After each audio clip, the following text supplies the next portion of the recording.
Mesdames et messieurs, bonjour et soyez les bienvenus dans cette édition de votre journal de 15 heures de ce mardi 3 octobre, dont tels sont les faits marquants. Le chef de l'État Ismaël Marguelé préside la 19e séance du Conseil des ministres. Également dans cette actualité, le gouvernement palestinien se retrouve à Gaza depuis l'éviction du Fatah de la bande de Gaza en 2007. C'était le sommaire, merci de nous suivre sur les antennes de la radio-télévision de Djibouti. Sous la présidence du chef de l'État, chef de gouvernement Ismaël Marguelé, s'est tenue ce matin la 19e séance du Conseil des ministres où 3 questions étaient inscrites à l'ordre du jour et ont toutes porté sur les personnes à besoins spécifiques et les droits des personnes âgées, notamment pour leur prise en charge médicale et de leur protection.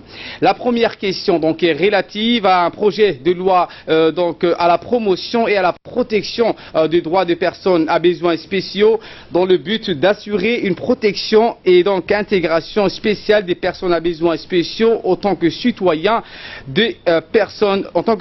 djiboutiens à part entière et selon la convention internationale relative aux droits des personnes à besoins spéciaux, définissant les normes pour l'égalité de traitement de ces personnes et leurs accès à des services leur permettant d'accélérer leurs insertions prosociales. Il est donc proposé un texte de loi afin de promouvoir les droits sociaux des personnes à besoins spéciaux au sein de la société djiboutienne. À ce jour, près de 2659 personnes présentant un handicap sont recensées dans la base des données du registre social. À travers ce texte de loi, il s'agit de garantir un cadre de vie propice aux personnes à besoins spéciaux par la reconnaissance de leurs droits, pour ne citer que les droits à la santé, à l'éducation, à la formation et à l'emploi, ainsi que l'accès aux services sociaux, et ce pour réduire au maximum l'état de dépendance vécu par les personnes à besoins spéciaux. La deuxième question est relative à la promotion et la protection des droits des personnes âgées. La protection et la promotion des droits des personnes âgées est primordiale car les personnes âgées constituent une référence pour les générations. Donc à ce titre, elle encadre et transmet leur savoir aux jeunes générations pour la promotion des bonnes pratiques. Les personnes âgées favorisent et représentent le dialogue entre les générations et la solidarité au sein de la famille et de la communauté. Ce projet de texte de loi a donc pour vocation d'abord d'apporter aux personnes âgées vulnérables une protection juridique et la satisfaction des besoins spécifiques susceptibles d'être induits par l'âge et entre autres les besoins relatifs à la santé, et donc une couverture médicale dans le cadre du PASS sur près de 6949 personnes âgées recensées dans le registre social. Avec nous sur ce plateau, Asma Oubaker, il est par ailleurs question de créer un centre d'accueil de personnes âgées dont les familles ne peuvent prendre en charge, une sorte de maison de retraite des personnes du 3e âge. Oui, exactement. Donc la troisième question, Ali, concerne un projet de loi portant création d'un centre d'accueil et d'hébergement pour personnes âgées et indépendantes. Comme dans le reste du monde, la République de Djibouti est confrontée de plus en plus à une population âgée vivant dans une précarité de vie et vulnérabilité liée au phénomène de la pauvreté multidimensionnelle.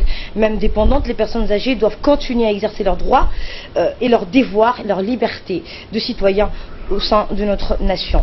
Elles doivent aussi garder leur place dans la société au contact des autres générations dans le respect de leurs différences. Ce texte de loi a pour objectif de reconnaître la dignité de la personne âgée devenue dépendante et de préserver ses droits. La création de ce centre s'inscrit dans la lignée de la nouvelle stratégie du secrétariat aux affaires sociales, favorisant la mise en place d'un socle de protection sociale destiné à couvrir les différentes catégories de la population, dont les personnes âgées. Ce texte également s'inscrit aussi dans la vision d'ensemble de notre politique sociale prônée par le président de la République, Ismaël Marguelé, qui s'attelle sans relâche au renforcement de la solidarité collective, fondement de notre nation. Et en fin de séance, Ali, le ministre de la Justice, a fait rapport au Conseil des ministres de sa participation à la 20e réunion des ministres de la Justice de la COMESA tenue en Zambie le 29 septembre dernier. Le ministre des Affaires étrangères et de la coopération internationale a fait pour sa part un compte rendu, un rapport au Conseil de sa participation à la 72e Conseil de l'Assemblée générale des Nations Unies. Sa participation informelle, à la réunion informelle donc de l'IGAD à Bruxelles, ainsi que sa visite de travail à Paris du 18 au 30 septembre dernier. Le ministre de l'Habitat, pour sa part, fait rapport au Conseil des ministres de sa participation à la conférence des parties à la Convention de Minamata sur le Mercure du 24 au 29 septembre dernier. Le ministre des Affaires religieuses a lui aussi fait rapport au Conseil de sa mission de travail au Caire du 22 au 26 septembre. Ali. Merci donc pour ces précisions sur cette 19e séance du Conseil des ministres. Restez avec nous sur ce plateau. Également dans l'actualité, le chef de l'État Ismaël Omar Guelleh a adressé un message de soutien au président américain Donald Trump suite à la tuerie de Las Vegas. Le président de la République Ismaël Omar Guelleh a adressé aujourd'hui un message de soutien et de solidarité à son homologue américain Donald Trump suite à la tuerie de Las Vegas qui a fait près de 60 morts ainsi que plusieurs centaines de blessés. Le président Guelleh a exprimé sa tristesse et sa compassion à son homologue américain. Le peuple et le gouvernement de Djibouti se joignent à moi pour vous manifester leur solidarité suite à cette tragédie, a écrit le chef de l'État. J'adresse également mes condoléances les plus attristées aux familles des victimes et je forme le vœu d'un prompt rétablissement aux blessés de cet événement tragique, a indiqué le chef de l'État Ismaël Omar Guelleh. Les États-Unis donc ont vécu, Asma, hier la pure fusillade de l'histoire donc de son existence. Oui, exactement. À Las Vegas, un tireur a ciblé du haut d'un gratte-ciel la foule d'un concert faisant au moins 59 morts et 500 blessés. Une tuerie qui pose à nouveau le débat sur la place des armes sur une célèbre avenue de Las Vegas. Ce devait être une nuit de fête dans la capitale du jeu.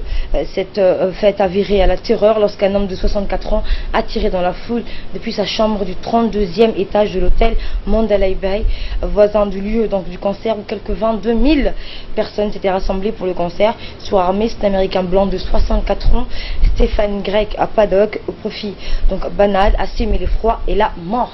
Une première donc dans l'histoire, on l'a dit Asma, cet événement tragique, et le chef de l'État a réitéré donc un message de soutien à son homologue américain. Merci pour tous ces éclairages. Le ministre du Transport, donc Mohamed Abdelkader Moussa, a rappelé que le pont d'Italie est provisoirement barré en raison des travaux en cours pour le réhabiliter. Le pont est ainsi momentanément fermé alors qu'on enregistre des crues de l'oued d'Ambouli. Aussi, le ministre s'est déclaré profondément désolé pour les désagréments que connaissent les habitants de Balbala. La bretelle utilisée en contrebas du cours d'eau est ainsi fortement sollicitée par les automobilistes. Le ministre a tenu à rassurer les citoyens, leur précisant que les travaux de réhabilitation du pont d'Italie seront achevés dans 2 mois au lieu de 4 mois préalablement fixés. Par ailleurs, une autre voie d'accès est prévue. Elle reliera la commune de Balbala au centre-ville en passant par Nagad. Il est prévu donc la construction d'un tronçon de la route d'une longueur d'1 kilomètre avec un ouvrage de franchissement. Cette voie permettra de fluidifier le trafic sur la RN1 en direction de Balbala. Le ministre a également expliqué qu'après concertation avec la direction générale du port et la police nationale, il a été décidé que les camions qui quittent le port à destination de l'Éthiopie vont désormais traverser l'oued d'Ambouli tour à tour pour éviter les embouteillages.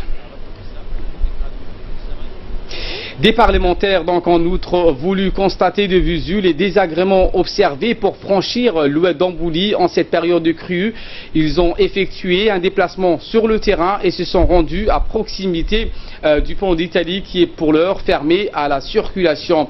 Des grands embouteillages sont observés à la circulation routière et rendus donc difficiles. Les députés restent vigilants et attentifs et ont demandé que les travaux de réhabilitation sur le pont d'Italie soient accélérés. La deuxième journée de l'atelier de validation de l'avant-projet du Code et du dispositif financier des collectivités territoriales est ouverte hier au Palais du Peuple par le ministre délégué chargé de la décentralisation, Hamadou Mohamed Aramis, en présence notamment de son collègue des Finances, M. Ilyas Moussa Douale, et du chef de coopération du Bureau de l'Union européenne. José Puig a été donc consacré à la poursuite des travaux autour de trois thématiques qui sont les conditions d'exercice de la libre administration des collectivités territoriales, les compétences de celles-ci et de leurs organes, les fonctionnements des organes délibérants des collectivités territoriales, le contrôle de la légalité et le suivi de la décentralisation et enfin le régime financier et le dispositif de financement. Ces travaux ont enregistré des débats forts intéressants et ont abouti aux résultats lesquels ont fait l'objet au cours de la seconde moitié de la journée des restitutions en plénière suivies également des discussions. À la suite de cela, les consultants vont intégrer les commentaires et les observations dans les deux documents, à savoir l'avant-projet du Code des collectivités territoriales et celui qui traite du dispositif financier. La troisième phase de la mission technique d'appui au processus de décentralisation se déroulera de la mi-novembre à la mi-décembre. Elle portera sur la préparation et l'organisation des assises nationales sur la décentralisation. Le dernier contingent de pèlerins regagne donc la capitale. Le dernier groupe de pèlerins djiboutiens qui ont accompli leur hajj et leurs devoirs religieux ont regagné ce matin le pays. Le dernier vol acheminant les pèlerins s'est posé tôt ce matin à l'aéroport international d'Ambouli. Cette année, environ 1700 pèlerins ont accompli leur hajj. Ils ont été donc scindés en 7 groupes pour leur pouvoir prendre l'avion. À leur retour au pays, on pouvait lire sur leur visage une grande joie et fierté. Le pèlerinage, donc, je vous rappelle, à la Mecque constitue le 5e pilier de l'islam. Avant de poursuivre donc le journal, c'est l'heure de l'appel à la prière à la Asr. Je vous retrouve dans quelques instants. Allahu Akbar, Allahu Akbar. Allahu Akbar, Allahu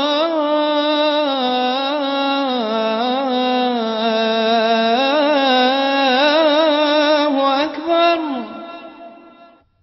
أشهد أن لا إله إلا الله.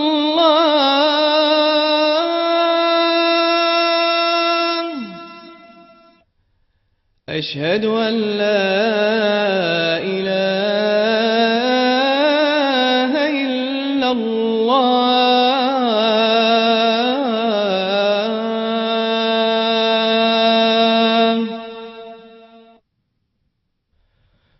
أشهد أن محمدا رسول الله.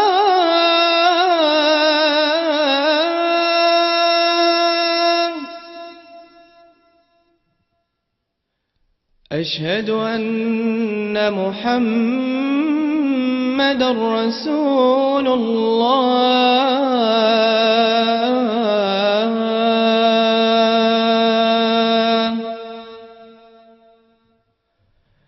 حي على الصلاة.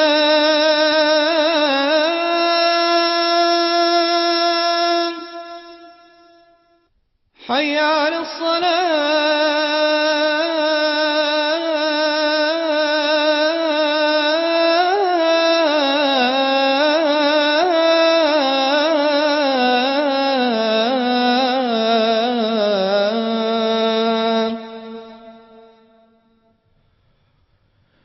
حي على الفلاح.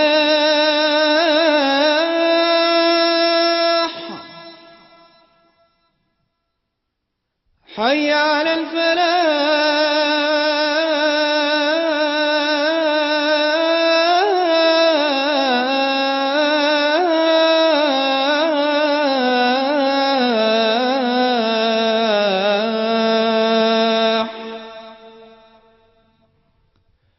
الله أكبر، الله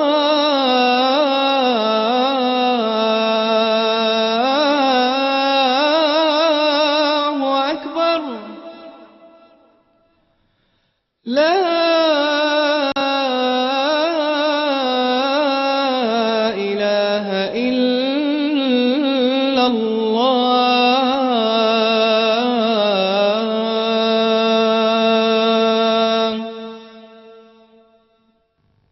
اللهم رب هذه الدعوة التامة والصلاة القائمة آت سيدنا محمدا الوسيلة والفضيلة وابعثه اللهم مقاما محمودا الذي وعدته إنك لا تخلف الميعاد.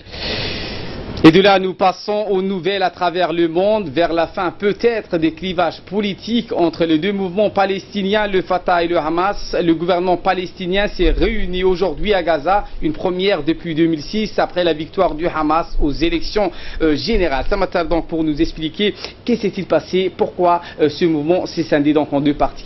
Bonjour Ali, bonjour à vous. Eh bien Ali, le gouvernement s'est réuni aujourd'hui dans la bande de Gaza afin de concrétiser le retour de l'autorité palestinienne sur cette enclave palestinienne soumise à un sévère blocus, totalement isolée et coupée du monde où vivent pourtant 2 millions de personnes. La population de Gaza a été également soumise au cours de ces 10 dernières années de 3 guerres, d'intenses bombardements et de raids aériennes de l'armée israélienne. La tenue de ce Conseil des ministres doit également illustrer à l'avancée de la réconciliation entre l'autorité palestinienne Ali et le mouvement de résistance du Hamas après une décennie de dissension plutôt. Malgré la circonscription nourrie par l'échec des précédentes tentatives de rapprochement, la visite du Premier ministre Hani Hamdallah doit préparer le terrain d'un transfert progressif et de responsabilité au moins civile du Hamas à l'autorité palestinienne dont émane le gouvernement palestinien. Le Hamas a évincé l'autorité palestinienne de Gaza en 2007 au prix d'une quasi-guerre civile avec le Fatah qui a opté suite à un accord d'Oslo à des négociations sans fin et le rejet de la résistance d'armes. Et en Espagne, cette fois, le bras de fer entre le gouvernement central de Madrid et les autorités de la Catalogne se poursuit ce matin. Une grève générale a été lancée aujourd'hui dans toute la Catalogne. Eh bien, il faut rappeler que la Catalogne a fait une grève ce mardi pour défendre ses droits et protester contre les violences policières qui ont apparu lors de la tenue du référendum sur l'indépendance du dimanche dernier. On peut dire même Ali que la célèbre club de football, le FC Barcelone, a décidé de ne pas jouer. Les centrales syndicats ont appelé au débrayage, ports et aéroports sont paralysés. Idem pour les universités et les transports. Toute la Catalogne s'est mise en grève ce mardi. La population catalane veut faire entendre sa voix contre les violences policières qui ont marqué ce référendum d'autodétermination de dimanche interdit par Madrid. Quelques 800 personnes avaient sollicité une assistance médicale à l'issue des démonstrations de force de la police fédérale. L'agitation sociale a grandi en Catalogne. Les mouvements indépendantistes avaient promis une mobilisation permanente de la société contre ce qu'ils qualifient de manque de respect et d'humiliation permanente de Madrid. Sourde à ces critiques, le gouvernement conservateur Mariano Rajoy crie pour sa part à la manipulation de masse. Merci Samatar pour ces précisions. Merci d'avoir suivi ce journal et passé toutes et à tous un très bon après-midi.